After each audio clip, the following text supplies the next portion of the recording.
Subhanallah walhamdulillah wa la ilaha illallah wallahu akbar. Sampai ke pojok rukun yamani. Di rukun yamani itu doanya merubah menjadi Rabbana atina fid dunya hasanah wa fil akhirati hasanah wa qina adzabannar. Wa adkhilnal jannata ma'al abrar ya aziz. Kalau enggak hafal Rabbana atina. Rabbana atina fid dunya hasanah wa fil akhirati hasanah wa qina adzabannar. Satu putaran, dua putaran, tiga putaran, empat putaran, lima putaran, enam putaran, habis. Lalu kita menuju ke arah belakang makam Ibrahim, setentang dengan makam Ibrahim, sholat sunat tawaf, 2 rakaat. Saya sholat sunat tawaf 2 rakaat lillahi. Allahu Akbar. Selesai sholat sunat tawaf, berdoa, bisa ada pembimbing atau doa sendiri. Selesai itu minum air zam-zam. Allahumma inni as'aluka ilman nafi'an wa rizqan wasi'an. Kalau enggak hafal, ya Allah, saya memohon kepadamu berikan kesehatan, kelimpahan rezeki, anak soleh-solehah. Minum. Setelah itu kita berjalan menuju atas bukit Sofa. Sampai di atas bukit Sofa menghadap ke arah Ka'bah, berdoa. Allahu Akbar, Allahu Akbar, Allahu Akbar kabira, walhamdulillahi katsira, wa subhanallah bukratan wa asila. La ilaha illallah wahdah, sadaqa wa'dah, wa nasara 'abdah, wa a'azza jundah, wa hazamal ahzaba wahdah. Kalau enggak hafal, takbir yang pendek aja. Allahu Akbar kabira, walhamdulillahi katsira, wa subhanallah bukratan wa asila. Setelah itu doa apa yang mau diminta, menghadap ke Ka'bah. Setelah itu turun menuju Bukit Marwah. Ini kita naik dari Sofa menuju Marwah. Kemudian ada lampu warna hijau. Di antara lampu warna hijau itu berlari-lari kecil kalau mampu. Kalau nggak mampu jalan biasa aja. Rabbighfir warham wa'fu wa takarram wa tajawaz amma ta'lam innaka ta'lam ma la na'lam innaka antallah al-a'azzul akram. Sampai habis yang warna hijau. Terus jalan, putaran 1, putaran 2, ada doanya, bacaannya. Kalau nggak bisa baca, nggak dengar, tasbih aja. Subhanallah walhamdulillah wa la ilaha illallah wallahu akbar. Subhanallah walhamdulillah wa la ilaha illallah wallahu akbar. Subhanallah walhamdulillah wa la ilaha illallah wallahu akbar. Ketika akan mendaki naik ke atas Bukit Marwah, Inna safa wal marwata min sya'airillah faman hajjal baita aw i'tamara fala junaha alaihi ayat tawafa bihima. Enggak hafal, tasbih aja. Subhanallah walhamdulillah wa la ilaha illallah wallahu akbar. Sampai ke atas Bukit Marwah menghadap ke arah Ka'bah, baca doa, takbir. Allahu akbar, Allahu akbar. Allahu akbar kabira, walhamdulillahi katsira, wa subhanallah bukratan wa asila. Habis 1. Dari Sofa ke Marwah 1. Marwah ke Sofa 2. Sofa ke Marwah 3. Marwah ke Sofa 4. Sofa ke Marwah 5. Marwah ke Sofa 6.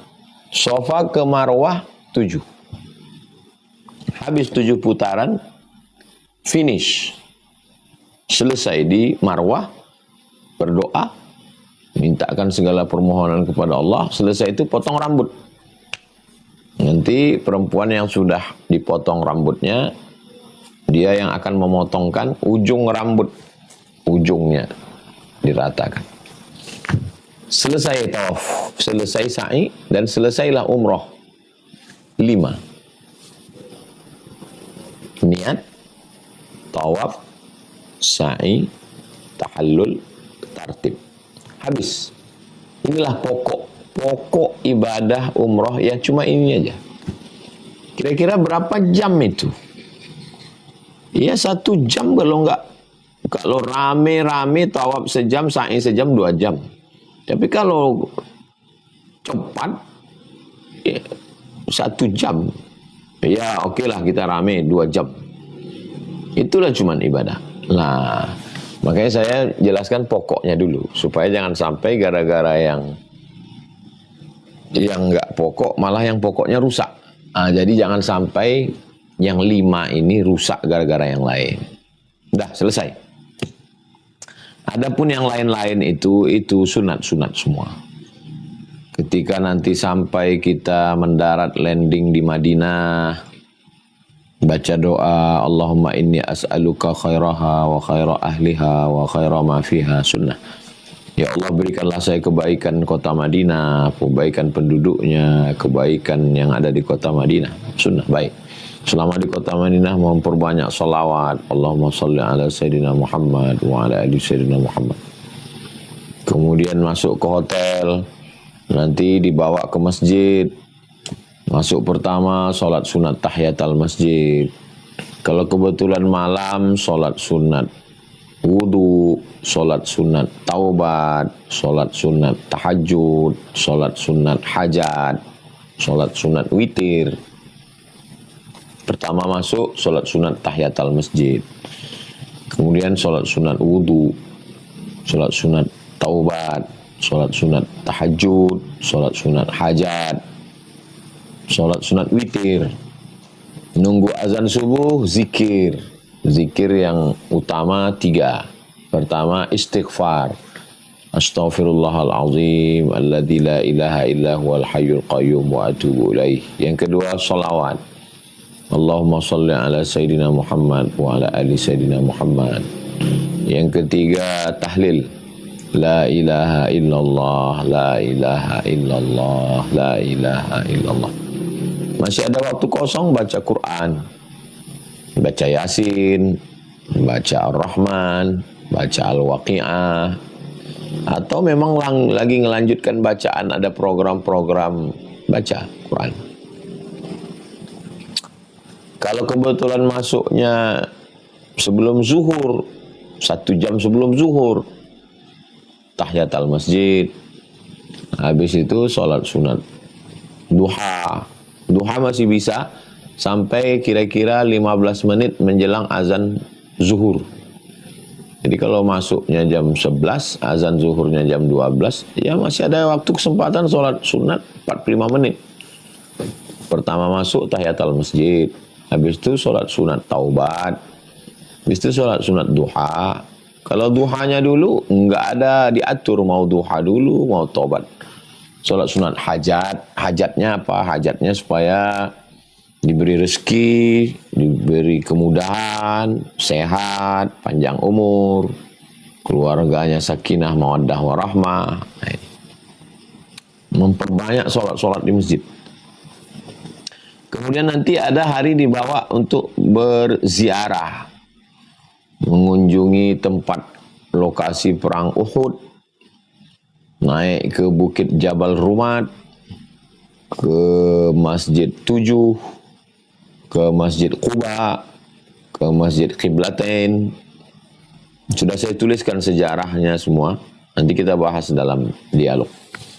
Di 66 tanya jawab umroh sudah saya tuliskan semua. Lalu kemudian hari ke-3 atau hari ke-4 sampai di kota Madinah, sampai di kota Makkah. Kemudian selama di kota Madinah, yang tidak kalah penting, bahkan yang terpenting adalah ziarah ke makam Nabi Muhammad SAW. Assalamualaikum ya Rasulullah. Sahabat Nabi Abdullah bin Umar, kalau dia pulang dari musafir, dia tidak pulang ke rumah, dia ziarah dulu. Jadi kalau ada orang yang berziarah, ya walaupun dari jauh melihat kubah hijau, makam Nabi itu di bawah kubah hijau itu, mengucapkan salam, Assalamualaikum ya Rasulullah, Assalamualaikum ayuhan nabiyyu wa rahmatullahi wa barakatuh. Dengan penuh kekhusyuan, penuh ta'zim, memuliakan Rasulullah SAW. Habis semua yang ada di Madinah, lalu kemudian menuju Bir Ali berniat, kemudian pergi ke Makkah.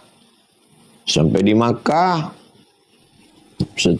di Makkah itu ibadah yang paling banyak, antahhira kata Allah Ta'ala kepada Nabi Ibrahim dan anaknya Nabi Ismail, antahira, sucikan Baitullah ini untuk 3 orang.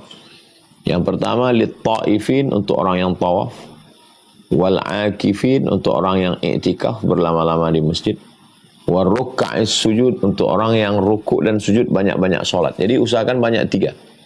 Pertama, lit-ta'ifin, banyak-banyak tawaf.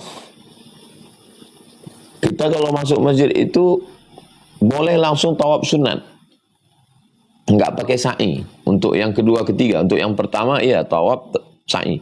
Kalau untuk yang kedua, ketiga, waktu masuk masjid itu pagi, siang, malam. Gitu masuk, tawaf sunat, 7 putaran. Lalu kemudian, kalau nggak sanggup, sholat biasa, sholat sunat tahiyatul masjid. Banyak tawaf, wal akifin, banyak iktikaf berlama-lama di masjid, baca Quran, zikir, sholawat, istighfar, tahlil, tahmid, baca buku, muhasabah, introspeksi diri. Waruka'is sujud, banyak-banyak rukuk dan sujud. Banyak-banyak rukuk, sujud, maksudnya banyak-banyak sholat sunat. Malam, tahiyatul masjid, sholat sunat wudu, sholat sunat taubat, sholat sunat tahajud, sholat sunat hajat. Siang, mau sholat zuhur, atau mau sholat asar, atau mau sholat maghrib, memperbanyak. Itulah kegiatan kita selama di tanah suci. Umrahnya dengan Asyami bisa beberapa kali. Umrah pertama, habis itu umrah yang kedua. Nanti dibawa pergi ke Tan'im atau ke Ji'ranah, bawa kain ihram, mandi, umrah lagi. Umrah untuk almarhumah ibu, untuk almarhum ayah. Labbaik Allahumma umrah an fulan bin fulan. Saya melaksanakan umrah untuk almarhumah fulan, ibu. Sama. Niat, tawaf, sa'i, tahallul, tartib. Sampai akhirnya persiapan mau pulang. Sebelum pulang itu ada ziarah juga di kota Makkah, ke Padang Arafah, ke Musdalifah, ke Mina, melihat tempat melontar jumrah ula, usta, Aqabah, Masjid Namira, Masjid Khif. Kemudian kita ada tablik akbar. Di Madinah kita tablik akbar sekali, di Makkah kita tablik akbar sekali. Jadi kita total ketemu 3 kali. Di Madinah tablik akbar, kemudian kita sama-sama umrah, tawaf, sa'i, tahallul, dan kita tablik akbar di Makkah, rame-rame. Kemudian pas mau pulang kita tawaf terakhir, namanya tawaf wada. Wada artinya selamat tinggal. Tawaf wada 7 putaran, enggak pakai sa'i. Setelah tawaf selesai, siap-siap pulang ke tanah air. Al-umratu ilal umrati, dari satu umrah ke umrah berikutnya, kafaratul lima bainahuma, menutupi segala silap, salah dan dosa. Lebih kurang 20 menit sebagai pengantar dialog kita. Sekarang sudah jam 7.20. Umrah maqbulah, mudah-mudahan umrah kita diterima Allah SWT. Jamaah Asyami, barakallahu fikum. Selanjutnya saya serahkan ke Al-Mukarram untuk mengarahkan jamaah dalam dialog interaktif kita. Terima kasih. Wassalamualaikum warahmatullahi wabarakatuh. Waalaikumsalam warahmatullahi wabarakatuh. Syukur kehadiran kepada Tuan Guru Al-Ustaz Abdul Somad. Baik, langsung saja, karena waktu beliau juga terbatas, nanti akan ada materi lagi dari beliau di tempat yang lain, di tanah yang lain. Jadi untuk Q&A kita di malam hari ini, insya Allah sampai jam 20.00 WIB. Silakan kepada para jamaah yang sudah siap pertanyaannya, boleh angkat tangan di Zoom. Ya, boleh angkat tangan di Zoom. Nanti saya izin sebagai MC untuk memberikan kesempatan kepada jamaah yang ingin bertanya secara langsung kepada Tuan Guru. Silakan. Bagi yang mau bertanya, jangan lupa untuk on kamera ya. On kamera dulu, silakan, kemudian baru raise hand atau angkat. Baik, yang pertama sudah ada dari Ibu Hikmah Palembang. Kepada Ibu Hikmah dipersilakan bertanya kepada Tuan. Assalamualaikum warahmatullahi wabarakatuh. Waalaikumsalam warahmatullahi wabarakatuh. Terima kasih kesempatannya Ustadz. Kepada UAS kami mohon izin bertanya. Ini pertanyaannya sudah terpikirkan sebelumnya, memang karena sebelum berangkat ada satu rasa khawatir gitu Ustadz. Salah satu kekhawatirannya adalah bagaimana ketika kepulangan, setelah kita pulang dari umroh, kita meyakini bahwa umroh kita sudah Allah terima. Itu yang pertama. Kemudian yang kedua yang terpikirkan terus itu adalah salah satunya bagaimana cara kita mengatasi rasa rindu yang pasti luar biasa setelahnya gitu. Jadi yang saya yakini bahwa kekhawatiran yang saya yakini adalah ketika hati kita tertawan di sana Ustadz, seperti itu. Jadi hati kita masih terpaut di sana, masih terpaut di Madinah, masih terpaut di Rasulullah, di Nabawi, dan juga di Baitullah gitu Ustadz. Bagaimana cara kita mengatasi itu Ustadz setelah kita pulang? Terima kasih. Wassalamualaikum warahmatullahi wabarakatuh. Waalaikumsalam warahmatullahi wabarakatuh. Tentang kekhawatiran ibadah kita diterima atau tidak, itu tidak hanya ada pada umroh. Kita khawatir sholat kita, puasa kita, zakat kita, sodakoh kita, bacaan Quran kita, zikir kita. Itu namanya khauf. Khauf itu ada rasa takut. Dalam Islam, justru yang dikhawatirkan itu kalau tidak ada rasa takut. Kalau ada rasa takut, kita belajar. Kita memahami mana rukun, mana syarat, mana wajib, mana sunat, mana makruh, mana mubah. Nah, setelah kita lakukan, kita ikhtiar usaha, kita laksanakan, kita doa, kita tawakal, kita serahkan pada Allah. Kalau kita sudah serahkan pada Allah, kita masih tetap bingung-bingung, berarti kita kena penyakit was-was. Ada orang yang kena penyakit was-was sampai wudhu 2-3 kali. Was-was sampai ngangkat takbiratul ihram, sholat sampai berkali-kali. Itu kena penyakit was-was itu. Maka kita mesti kuatkan dalam hati kita, saya sudah belajar, saya sudah ngaji, saya sudah melaksanakan sesuai tuntunan. Ya di luar itu udah di luar kemampuan kita. La yukallifullahu nafsan illa wus'aha. Allah tidak membebani kita lebih dari kemampuan kita. Nah, begitu. Ini tentang kekhawatiran. Artinya kekhawatiran itu baik. Kekhawatiran itu di-manage dengan baik. Yang nggak boleh itu terlampau khawatir sampai merusak. Kemudian tentang bagaimana setelah pulang kita rindu dengan tanah suci. Setelah kita pulang ke tanah air, ibadah-ibadah yang dulu di sana, itu kita teruskan. Sholat malam, sholawat, istighfar, zikir, baca Quran. Itu kita perbanyak lagi setelah kita pulang. Jangan hanya sekedar mulut. Ada orang yang model gitu, aduh saya rindu sekali. Itu bukan rindu, itu gombal itu. Kalau rindu yang betul-betul rindu itu ya nggak bisa diungkapkan. Makanya orang kalau rindu Nabi ya dia bersolawat. Allahumma sholli ala Sayyidina Muhammad wa ala ali Sayyidina Muhammad. Perasaan di dalam hati kita itu diseimbangkan dengan amal kita.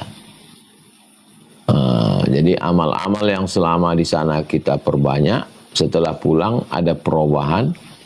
Ya mudah-mudahan panjang umur sehat badan kita bisa berangkat lagi ke Baitullah. Demikian Ibu. Wallahu a'lam bishawab.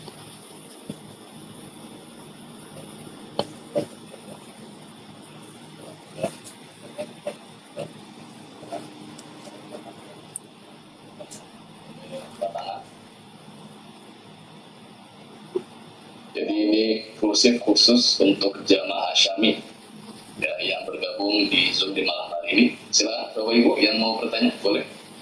Masih ada waktunya.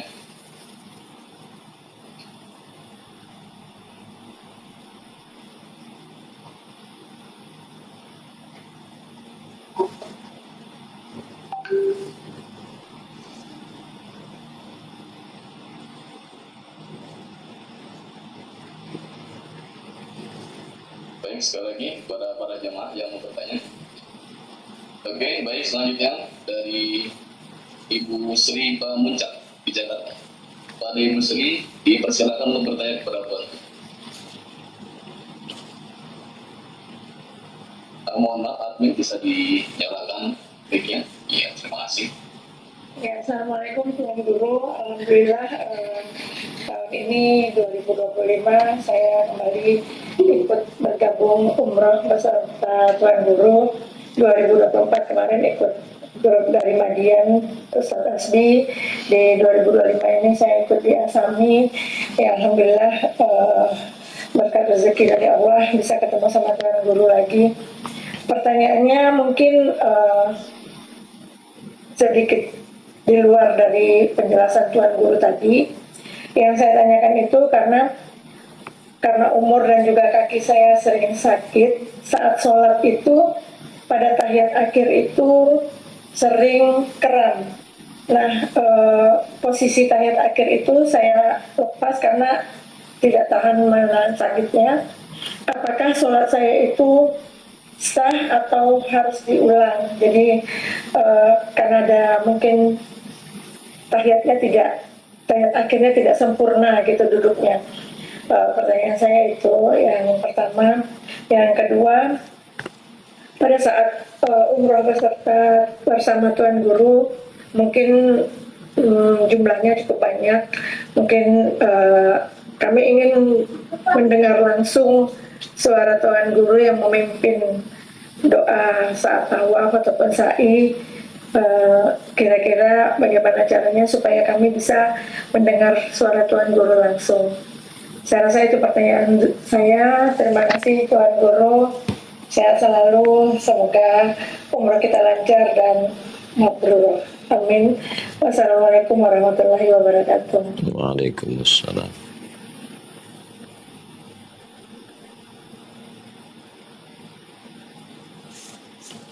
Tentang berdiri, kalau tidak sanggup berdiri boleh duduk di kursi.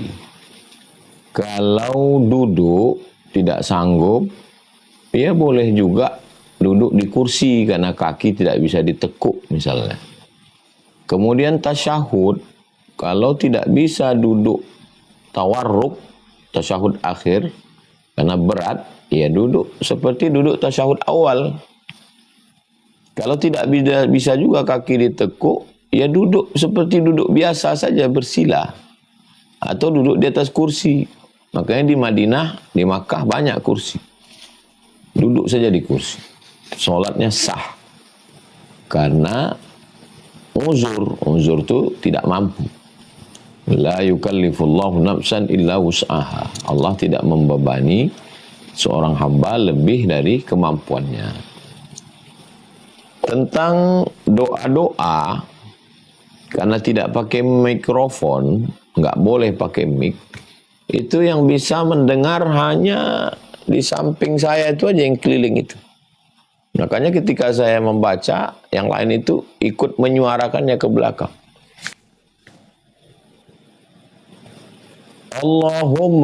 Allahumma inna nas'aluka ridhaka wal jannah. Dan suara kita pun bersahut-sahutan. Di sebelah kita nanti ada jamaah dari Turki di sebelah itu. Jadi memang yang betul-betul bisa mendengar suara, ya yang ada sekeliling paling berapa orang? 1, 2, 3. Nah, jadi kita baca bersama-sama, ikuti suara ramai-ramai itu. Insya Allah Allah menerima semua ibadah kita. Itulah hebatnya ibadah umrah ini, tidak disyaratkan mesti mendengar suara pembimbing. Seandainya begitu, berat sekali ibadah umrah. Ibadah umrah ini kelihatannya berat, tapi kalau kita laksanakan ringan insya Allah. Nah, jadi tentang suara doa sama-sama kita baca, sama-sama dilantunkan di berurutan sampai ke belakang. InsyaAllah Allah memudahkan segala urusan kita, baik dari tawaf sampai ke sa'i, sampai ke tahallul, sampai pulang. Demikian Ibu. Wallahu a'lam bishawab. Alhamdulillah. Baik. Syukur Tuan Guru atas jawabannya. Semoga bermanfaat untuk kita semua. Baik, masih ada waktu. Silakan kepada para jamaah yang ingin bertanya selanjutnya, boleh angkat tangan. Sekali lagi sampaikan untuk tanya jawab kurang lebih sekitar 10 sampai 15 menit lagi. Yang mau bertanya boleh angkat tangan dari sekarang ya. Nanti kita tinggal antri saja. Baik, yang pertanyaan ketiga dari Ibu Nova Yunita Usman. Silakan pada Ibu Nova Yunita untuk pertanyaannya. Baik, terima kasih Tuan Guru untuk kesempatannya. Saya beberapa kali membaca buku panduan umroh yang dibagikan oleh Asyami. Di sana itu tertulis tentang kesalahan saat tawaf. Salah duanya ada, yang pertama itu mengusap pintu Ka'bah dan makam Ibrahim, karena itu tidak ada tuntunannya dalam yang dilakukan oleh Rasulullah SAW. Yang kedua, saling desak-desakan antara laki-laki dan perempuan, karena kita tahu bahwa tidak pernah ada umroh saat tawaf itu jumlah orangnya sedikit ya, Ustaz, selalu ramai gitu.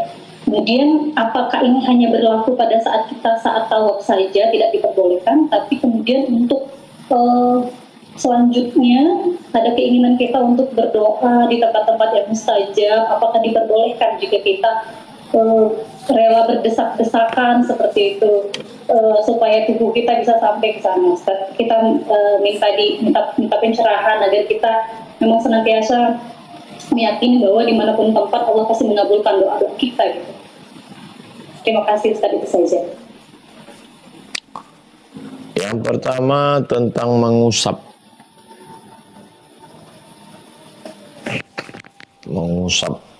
kotak tempat makam Ibrahim atau mengusap Ka'bah. Ketika kita sedang tawaf, kita tawaf saja, dan posisi kita pun tidak dekat dengan Ka'bah sampai mengusap. Jadi kami selama membawa jamaah tidak membawa jamaah untuk mengusap. Kita hanya tawaf saja keliling. Setelah itu salat sunat tawaf. Jadi selama tawaf itu diusahakan untuk tidak mengusap Ka'bah, pintu Ka'bah, dan makam Ibrahim. Kemudian tidak terelakkan untuk berdesak-desakan ketika tawaf. Kami di depan itu biasanya mencari kalau udah terasa begitu sesak, kita agak keluar sedikit, agak menjauh sedikit dari Ka'bah supaya agak longgar dikit. Tidak memaksakan jamaah berdesak-desak itu. Dan diusahakan ya kalau laki-laki ya dia masuk ke tengah laki-laki, jangan masuk ke tengah perempuan. Karena bagaimanapun ada gerombolan-gerombolan itu. Jangan kita masuk ke kelompok laki-laki atau masuk ke kelompok perempuan yang beda jenis kelamin. Kita selama membawa jamaah, begitulah yang kita lakukan. Kalau udah terasa sesak, kita agak keluar dikit, yang agak lapang dikit, supaya tidak bercampur aduk, walaupun tidak terelakkan. Adapun nanti setelah tawaf, misalnya ibu mau ke dekat pintu Ka'bah, mau berdoa, ya namanya ingin, namanya pengen kan, ya nggak apa-apa, tapi sesama perempuan. Jangan perempuan sendiri masuk ke tengah laki-laki. Menolak mudarat lebih didahulukan daripada mengambil manfaat. Mudaratnya banyak nggak baiknya. Manfaatnya apa gitu? Apakah hanya mau memperturutkan hawa nafsu? Itu. Adapun berdoa, ya kita selama di Masjidil Haram itu ya berdoa. Tapi kalau sampai mengatakan saya mesti berdoa di pintu Ka'bah, itu Apa sebetulnya yang memotivasinya? Makanya ngaji. Jadi ustazah pun mau mencium Hajar Aswad, saya tanya, ngapain mau mencium Hajar Aswad? Kenapa mau mencium Hajar Aswad? Karena Nabi mencium Hajar Aswad. Ya, Nabi mencium Hajar Aswad karena memang nggak ada orang. Kalau ramai begitu, sedang laki-laki aja, mengerikan itu, menyeramkan itu di tempat mencium Hajar Aswad itu. Saya tidak mau membawa ustazah ke tempat Hajar Aswad. Umar bin Khattab waktu mau mencium itu, kata Umar, ya Hajar, wahai batu, innaka la tanfa', kau tidak bisa mendatangkan manfaat, wala tadur, kau tidak bisa menolak mudarat, laula Muhammadun qabbalaka ma qabbaltuka, kalaulah bukan karena Nabi Muhammad menciummu, aku tidak mau menciummu. Jadi setelah saya jelaskan begitu ke ustazah, mau ngapa, mau ngapain?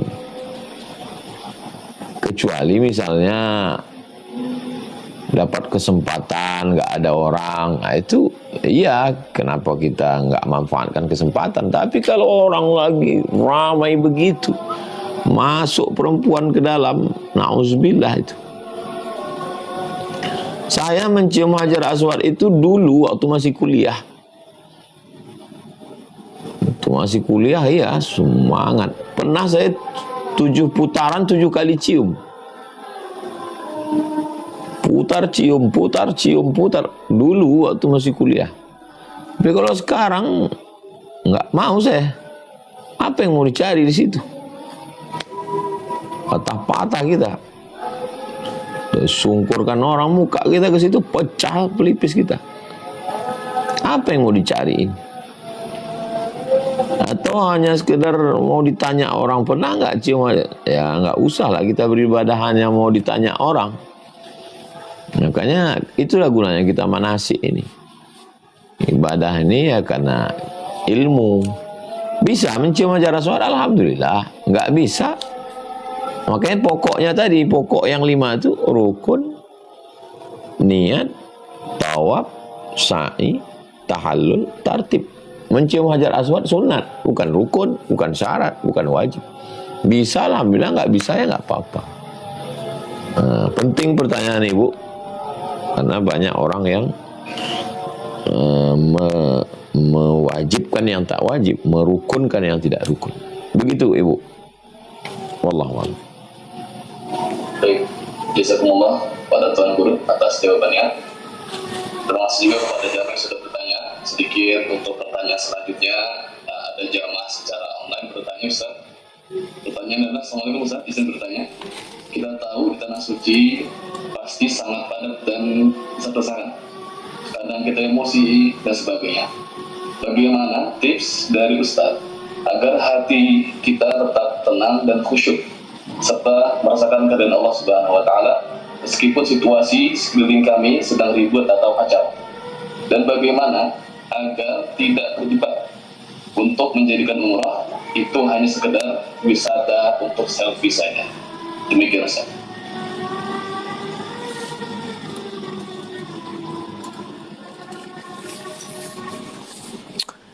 Yang pertama tentang khusyuk. Bagaimana kita nggak peduli lagi sama orang-orang. Nggak peduli kita sama orang mau mendorong kita, mau nginjak kaki kita, mau...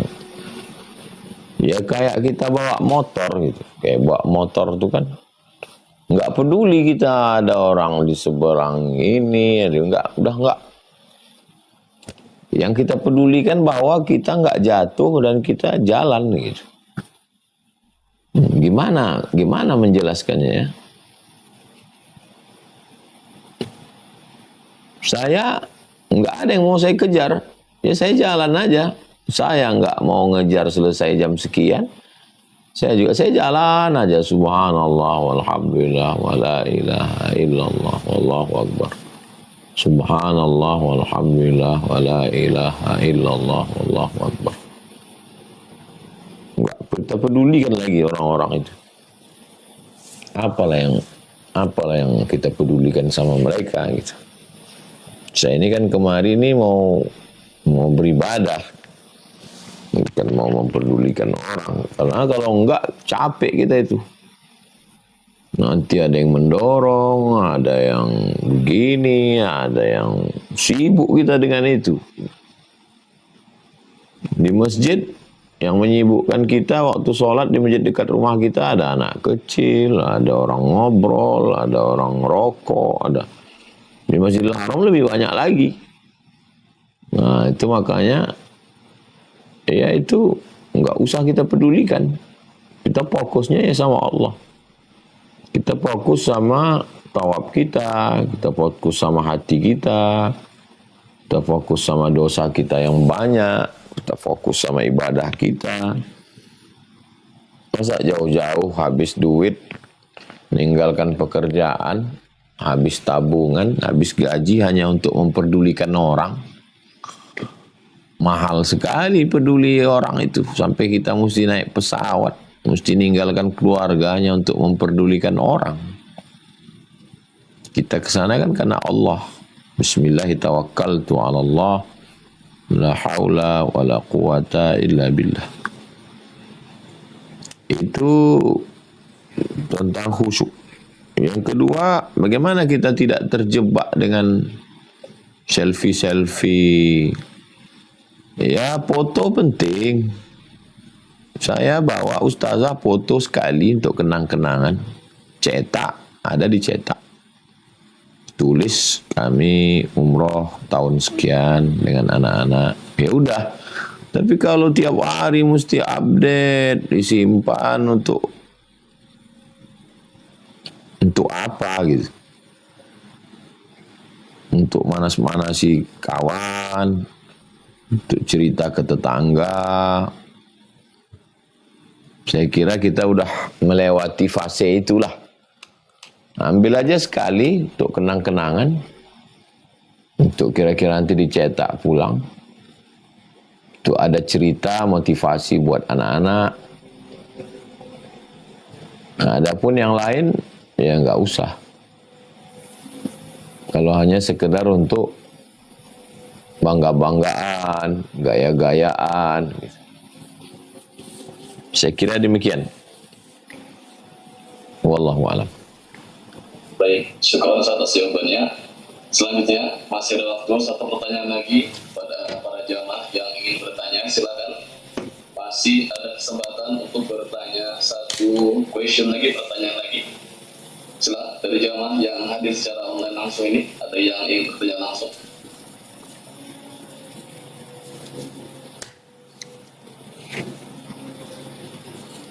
Oke, baik, dari Ibu Musa atau Bapak Musa, boleh di on kamera dulu, Bapak Musa. Mohon maaf, supaya lebih jelas pertanyaannya. Baik, silakan Bapak Musa untuk bertanya, boleh dinyalakan mic-nya untuk mengajukan pertanyaannya.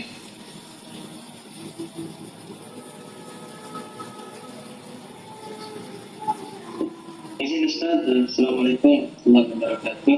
Waalaikumsalam. Saya Musa dari Yayasan Syifa, Ustaz di daerah Pansel Cilandak, seperti itu Ustaz. Ya. Seperti paling ingin bertanya Ustaz yang terkait apa namanya itu larangan ihram, nah seperti itu Ustaz. Ya, larangan ihram. Bagaimana kalau kita ini paling kalau udah melakukan ya salah satu larangan ihram itu, apakah itu mengurangi apa namanya anjurannya, atau misalnya itu atau misalnya tidak membuat umrah kita tidak sah, seperti itu Ustaz. Sekian, terima kasih. Assalamualaikum warahmatullahi wabarakatuh. Waalaikumsalam. Yang membuat umrah tidak sah kalau yang 5 tadi. Makanya itu pokoknya dulu saya kaji. Niat,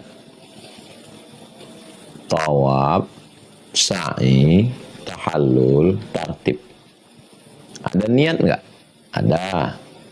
Ada tawaf nggak? Ada. Ada sa'i nggak? Ada. Ada tahallul? Ada. Ada tartib? Ada. Sah. Jadi yang penting sahnya dulu. Masalah pahala, itu pahala itu cuma Allah yang tahu.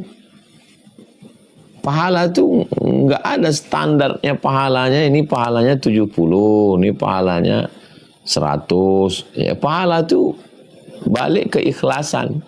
Ya Allah yang tahu. Adapun larangan ihramnya terlanggar, maka ada dendanya. Yang paling tinggi motong kambing. Bayarnya ke counter dam. Ada di lantai atas Makkah Tower. Nanti minta tunjukkan ke mutawif kita. 1 ekor kambing bayar ke lembaga resmi, ada sertifikatnya 600 rial.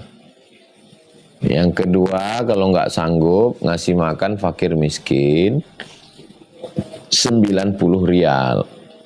Kalau nggak sanggup juga puasa 3 hari. Kalau terlanggar ada larangan-larangan ihram itu. Ya tetap sah karena rukunnya sudah terlaksana. Jadi awal tadi saya jelaskan 5. Kalau udah terlaksana 5 itu niat di miqat, tawaf, sa'i, tahallul, tartib, sah. Larangan-larangan itu ya namanya manusia, terlanggar ya bayar.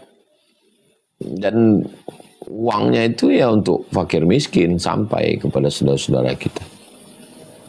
Demikian. Wallahu a'lam.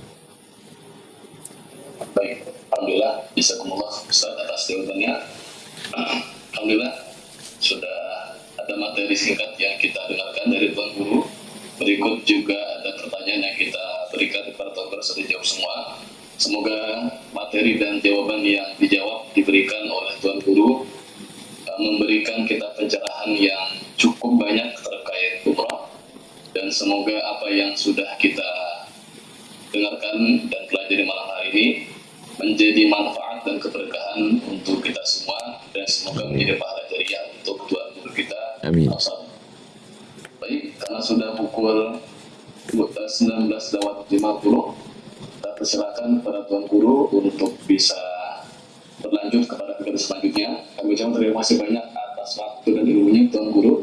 Semoga Allah berikan kesehatan, keselamatan, dan keberkahan. Panjang umur selalu Tuan. Terima kasih banyak. Terima kasih. Semoga Allah mudahkan urusan kita. Sampai jumpa di Madinah.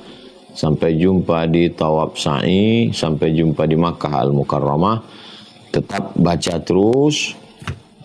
Bersihkan hati. Tuluskan niat. Jaga kesehatan. Waktunya tidak lama lagi.